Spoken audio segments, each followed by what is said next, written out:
লাউ দিয়ে আজকে একটা ভিন্ন রকম রেসিপি শেয়ার করব। লাউ দিয়ে আজকে পায়েস বানাবো। এর জন্য লাউয়ের অর্ধেক অংশ নিয়েছি আর লাউটাকে ভালো মতো চোকা ছাড়িয়ে ধুয়ে এখন এটাকে গ্রেট করে নিচ্ছি। আপনারা চাইলে কিন্তু এটাকে কুচি কুচি করে কেটেও নিতে পারেন।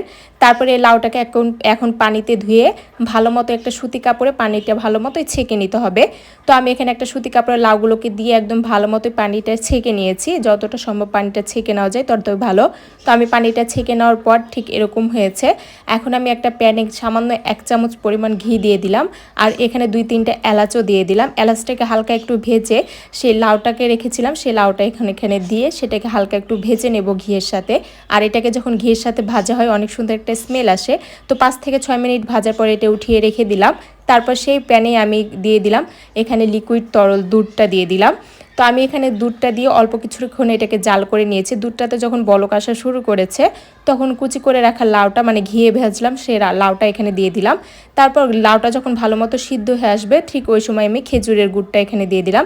খেজুরের গুড় দিয়ে লাউয়ের পায়েস খেতে তো দারুণ মজা লাগে আর উপর দিয়ে কিছু কিশমিশও দিয়ে দিয়েছিলাম, তাহলে খেতে আরও বেশি মজার লাগে। আপনারা যারা কখনো লাউয়ের পায়েস কখনো খান না এভাবে একবার খেয়ে দেখবেন, আশা করি সবার কাছে ভালো লাগবে। তো আজকের ভিডিওটা কেমন লেগেছে জানাবেন সবাই।